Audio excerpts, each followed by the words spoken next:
Toc toc, pasteur.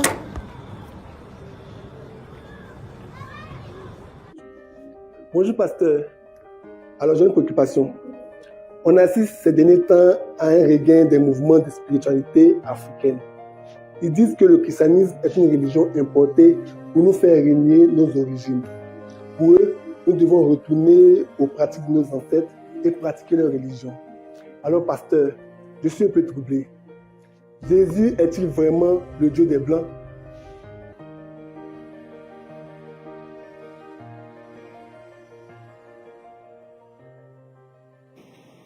Amen. Alors, très belle question parce que c'est une question d'actualité et je prie que le Seigneur puisse, par sa grâce divine, par les mots, éclairer mon frère et ma sœur qui va entendre cette exhortation, ce message. Que Dieu, dans sa grâce divine, t'éclaire. Amen. Alors, la problématique est posée en termes de blanc, noir, religion des blancs, religion des noirs. La problématique est posée autour d'abord. J'ai plusieurs réponses à l'intérieur. Donc, on va commencer déjà par un des premiers points. Donc, j'ai le point de la race. J'ai le point en tant que tel du christianisme, du message de Jésus-Christ, de qu'est-ce qu'il est exactement. Et puis, un point sur l'élément de la colonisation ou de l'esclavage en tant que tel. OK? Alors, premier aspect donc de la question, c'est l'histoire de la race. Les gens posent la question à savoir, ils réfléchissent en termes de race, de couleur de peau, etc. Je voudrais te dire de prime abord que Dieu est un esprit et qu'il n'est pas dans les histoires, il est au-dessus de la race. Il n'y a pas de race pour Dieu. Amen. Il y a des hommes qu'il a créés et ils sont tous son image. Alors je vais te montrer cela simplement. Ma peau est brune, ok? Si vous prenez la peau de quelqu'un qui a la peau rose, blanche, comme tu veux, et que tu enlèves, y a-t-il une différence entre quelqu'un qui avait la peau brune et quelqu'un qui avait la peau blanche? Y a-t-il une différence? T'as-tu posé la question pourquoi il y a combien de groupes sanguins? Est-ce qu'il y a des groupes sanguins pour les noirs et puis des groupes sanguins pour les blancs? Est-ce qu'il y a des groupes sanguins pour les noirs et puis il y a des groupes sanguins pour les blancs? Si tu vois un squelette, fais-tu la différence entre un squelette de blanc et un squelette de noir?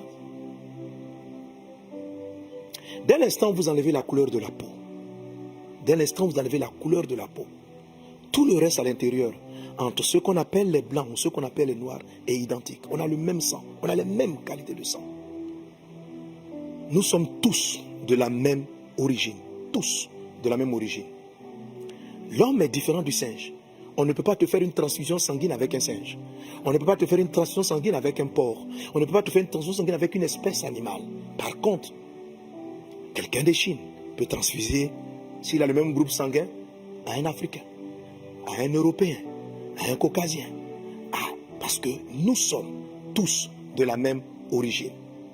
Alors, lorsque quelqu'un dit « revenons à nos religions ancestrales », de quelle origine tu parles? L'origine où on est venu en Afrique ou la première origine? Parce que nos parents, eux aussi doivent chercher à revenir à l'origine de leurs parents. Et si on remonte ainsi la chaîne, on va aller là où toute l'espèce humaine a démarré. C'est-à-dire au premier créateur, Adam et Ève. Et la religion de nos parents, donc de nos traditions. Qu'est-ce que les premiers hommes, qui les premiers hommes priaient? Qui est-ce qu'ils adoraient? Qui est-ce qu'ils adoraient? Si tu remontes l'âge, du moment qu'on a tous la même origine, toutes les espèces qui ne sont pas d'origine humaine n'ont pas le même sang que l'homme, n'ont pas la même morphologie que l'espèce humaine. Nous avons tous la même origine, nous avons les mêmes capacités. Nous avons les mêmes capacités. Donc nous sommes la même origine. Alors Dieu qui a créé l'espèce humaine, c'est pourquoi la Bible n'en parle pas. Quand on lit la parole de Dieu, il y a des noirs, il y a des blancs. Mais si Dieu devait commencer à stigmatiser, lui là c'est un blanc, lui là c'est un noir, il sera lui-même l'auteur de ce qu'on appelle le racisme. Chez Dieu, tous les hommes sont égaux. Tous les hommes sont égaux. Il n'y a ni blanc, ni noir. L'esprit d'un homme n'a pas de couleur. L'esprit, l'âme n'a pas de couleur. Et quand on parle de Dieu, quand on parle d'esprit, les esprits ne sont pas physiques. Ils ne sont ni blancs ni noirs. Il n'y a pas des esprits africains, des esprits occidentaux, des esprits chinois. Non. Ça, ce sont les considérations totalement visuel. Totalement visuel. C'est pourquoi j'ai commencé par te dire, dès l'instant où on enlève la couleur de la peau, on se retrouve à l'intérieur, tous pareils. Peut-être, bien sûr, on va faire une différence. Il est grand, il est court. Et puis, avec des petites analyses, on peut savoir de quelle origine il était. Mais quand tu vois un squelette d'un singe et puis tu vois celui d'un homme, tu fais totalement la différence. Tu fais totalement la différence. Ça, c'est des choses encore physiques. À plus forte raison, le monde des esprits, qui, lui, est encore plus caché. Il n'y a pas de noir. Il n'y a pas de blanc. Ça, c'est la dégradation morale de l'espèce humaine qui a entraîné à stigmatiser des hommes par leur couleur des yeux, par la couleur de leur peau. C'est la dégradation morale, spirituelle de l'homme qui a amené à faire cette différenciation. En disant ainsi, la tradition de nos parents, de nos choses, c'est réduire Dieu à nos palabres qui sont les conséquences de notre détournement de la voie de Dieu. Les esprits ne sont pas à ce niveau.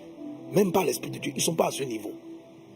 Ils sont au-dessus. Il n'y a pas d'ange noir, d'ange blanc, d'ange jaune. Il n'y a pas tout ça.